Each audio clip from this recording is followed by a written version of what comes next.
introduction. Before I start, let me begin by asking you a simple question. There is an organization A which believes in retaining its high-performing assets, that is human resource. They reward them efficiently and they try to hold them so that they don't leave the organization. Whereas organization B doesn't have any retention or reward policy. They think it is an expense for the organization. So they do not adopt any retention and reward policy. So, do you think organization A or B will be effective in long run? Yes, organization A. Why? Because research has proven that it costs 50 to 60% more of an average annual salary of an employee to replace an existing employee.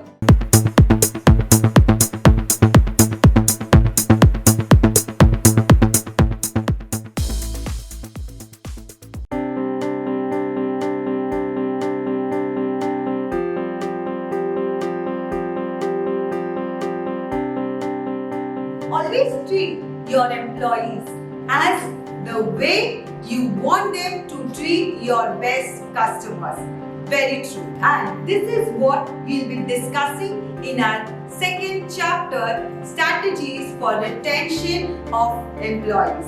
Let's start. Strategy retention is basically creating a positive, congenial environment within the organization so that your greatest assets of any organization, yes, human resource, are motivated, encouraged, and stay positive. So, what are few retention strategies is what we'll be discussing now. Let's begin. The first retention strategy, hiring the right person. It is very essential to hire the right man for the right job at the right time. In fact, it is proven that 80% of the employees leave the organization if there is wrong person for the right job at the right time.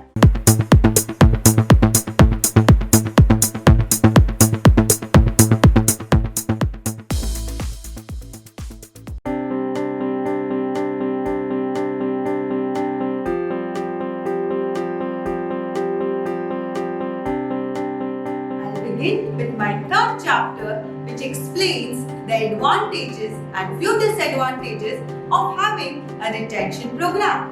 Let's start. The first advantage of having a structured retention program is cost saving. It costs, as I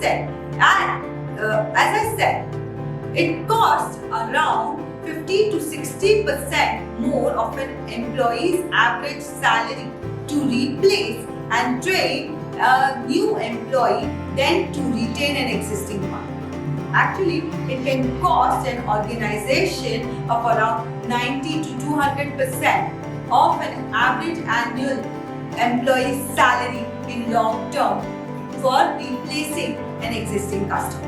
Why? Because the cost of recruitment, selection, learning, training, development, induction, designing a customized compensation, benefit program, loss of sales, loss of morale are all expenses for an organization.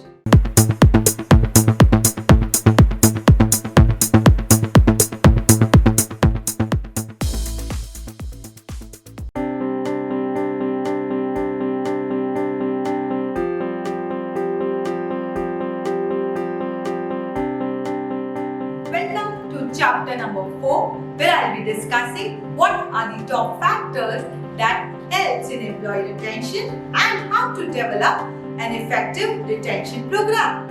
So, let's begin. The factors that contribute in employee retention. The first important factor, opportunities to use skills and abilities. Now, all factors have been proved by research and have been stated by experts. It has been expressed that employees, if given opportunities to express their views, opinions and given opportunity to learn, unlearn and relearn, performs better and stays with an organization for a longer time. Next, job security.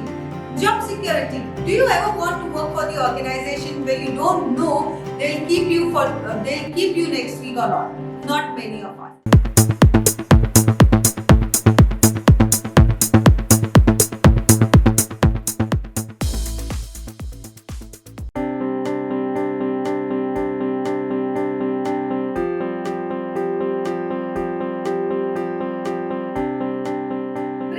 Like heart goes where they are appreciated and rewarded. So what is reward and what is reward management is what we'll be discussing in our 5th chapter, reward management. Let's start. Reward management can be explained as a management process where the manager or the employer rewards their high-performing employees to retain. It is a form of motivation, encouragement to boost their spirits and motivate them to perform better in long term and short term. What are different types of rewards is what we'll be discussing in our chapter number 5, in our current chapter. Ideally, there can be different forms of rewards based on the company's needs, wants, desires, based on individual needs, wants, desires. But I have distinguished them into different forms.